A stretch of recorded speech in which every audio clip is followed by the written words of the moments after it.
Imagine you were a brand new trader, fresh out the womb, and you wanted to learn how to make money trading stocks like the big boys.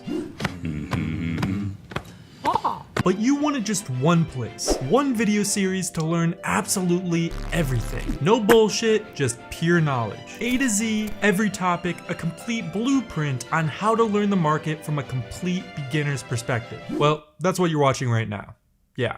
You clicked it. I posted a video a couple weeks ago titled How to Start Trading Stocks as a Complete Beginner. In that video, I said if it got 1,000 likes, I would make this a complete series and teach you guys everything I know from start to end. And let's just say you guys got the video to 1,000 likes. Actually, you got the video to 1,000 likes within 20 minutes. So that shows you guys have a huge interest in this video series. So I'm a man of my word, and that's why I'm making this video. This is part 2 of this series. Let's not waste any time, let's get straight to it.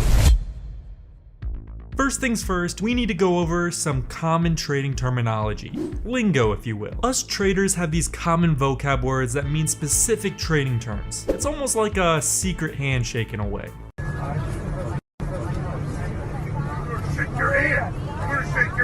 But if you're a new trader, you definitely have to know what these terms mean, especially if you're gonna watch this series, because I'm gonna say them all the time. First term is long. To put it very, very simply, when you're long on a stock, that means you make money as the chart is going up. So if you buy a stock at $10, that means you're in a long position. If it goes to 20, you made money. Pretty simple.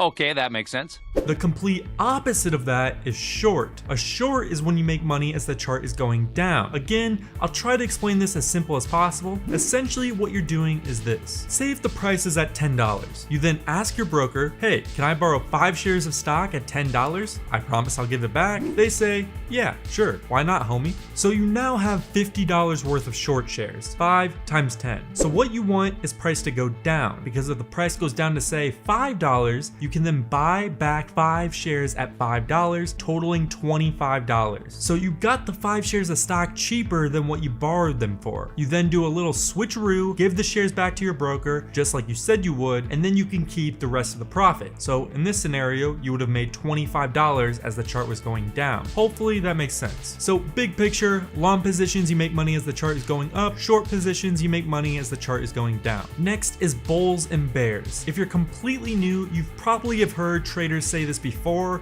and you thought to yourself, why are there animals in the stock market? Yeah, it's weird, I don't know, but it's the lingo. So basically, if you're a bull, that means you think the market is gonna go up in the future, or you take long trades. So oftentimes you'll hear, oh, there's good market news today, I'm bullish. If you're a bear, that means you think the market is gonna go down, or you take short trades. An easy way to remember this is when a bull charges at you, they swing their horns upwards. When a bear claws at you, it goes downwards. See, you're a professional trader already.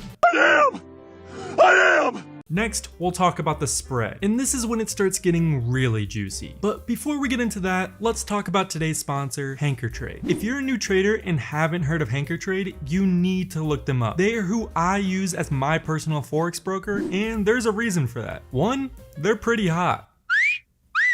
All jokes aside, they're awesome. Low fees, low spreads, which is what we're about to go over in this video, and they make it extremely easy to execute orders. The reasoning why I think they are so good for beginner traders is because they basically help fund your account when first starting out. If you use the link in my description, HankerTrade will match whatever you first deposit. So if you put in say $100, they will literally give you $100. I've never seen another broker do that. They're awesome. I'll put a link in my description, go check them out. All right, let's go back to the juicy information and cover what a spread actually is. In trading, there's basically 2 main prices, the bid and the ask. The bid and ask refer to the prices at which buyers and sellers are willing to trade the stock. The bid price is the highest price that a buyer is willing to pay for a stock, while the ask price is the lowest price that a seller is willing to accept for the same stock. For example, if a stock has a bid price of $10 and an ask price of $11, this means that a buyer buyer is willing to pay up to $10 for the stock, while a seller is willing to sell that same stock for at least $11. The difference between the bid and the ask is called the spread, which represents everything in the middle. Oftentimes when you watch professional traders during live streams, they'll have this moving data on their screen and it'll make them look really cool and professional. Well, this data is actually called level 2 data, and these moving numbers are the bids and asks. So these numbers on the left are the bids. So you can see here, the highest price someone is willing to buy the stock is this price, and this number is the amount of shares they want to buy. The numbers on the right are the ask price. So this number right here is the lowest amount someone is willing to sell this stock at. The amount between these two numbers is the spread. While we're on this topic, let's talk about the different types of orders. So when purchasing or selling a stock, there are different ways you can do it. I'm gonna go over 4. There are more order types than this, but these are the main 4 you should know. There's market, limit, stop, and stop loss. A market order is you basically saying, I want the stock right now, no matter what the ask price is. You want the broker to instantly buy the stock at whatever the stock is at right now. The pros of a market order is that you know for sure you'll be in the trade no matter what. But the con of that pro is you're essentially paying a premium because you're buying that stock for whatever the ask price is right now. A limit order is you basically saying, if the stock hits this price, I want to buy it. So say for example, a share of stock is at $50. You can put a buy limit order for $40. This means your broker will only purchase that stock once the price goes down to $40. Once it hits 40, it'll purchase it automatically. The pros of a limit order is that you're essentially getting the stock at a cheaper price. But the con of that pro is you may not get filled because there are going to be some scenarios where the price doesn't go down to your limit order and you'll miss out on the trade. Next is a stop order. A stop order is kind of the opposite of a limit order. Essentially, a buy stop order is you saying you only want to enter a trade if the stock goes up to a certain price. For example, if you have a stock consolidating or moving sideways in a range and the top of this range is at $50 and you only want to enter into the stock once it breaks that range at $55, you would create a buy stop order for $55. Once the price breaks this range and reaches $55, your broker will then purchase the stock. Next is the 4th and final order type, which is the stop loss order. And this is arguably the most important one. Unlike the 3 other orders where it enters you into a trade, a stop loss takes you out of a trade. So say the price is at $50. You're in the trade, but you say to yourself, if the price ever goes down to $40, I don't want to be in the trade anymore. Well, what you would do is set your stop loss at $40. If price ever goes down to that point, your broker will automatically exit for you. So little recap. Market order is you want to buy the stock right now, no matter what the price is. You want to enter instantly. A limit order is you want to enter if price ever goes down to a certain price. A stop order is the opposite of a limit order, and you want to enter if price ever goes up to a certain price. And the stop loss is you want to exit if price ever goes down to your stop loss. Now, like I said, it can get a little bit more complicated than this, but for the sake of this video, these are the 4 order types you should know. These are the absolute basics, but it's kind of one of those things that's a little boring, but also one of those things we had to go over. To be honest, if this series was an A to Z series, we haven't really even passed B yet. My goal with this series is to slowly get more and more advanced as we progress throughout the series. So that way, by the time we get to the Z video, you're basically Einstein when it comes to trading. So since you guys smashed that 1,000 like goal last video, let's make this video's goal 5,000 likes. If we get this video to 5,000 likes, I will upload episode 3 and we'll get a little bit more advanced and start looking at some actual setups. Thanks for watching, and I'll see you guys next time.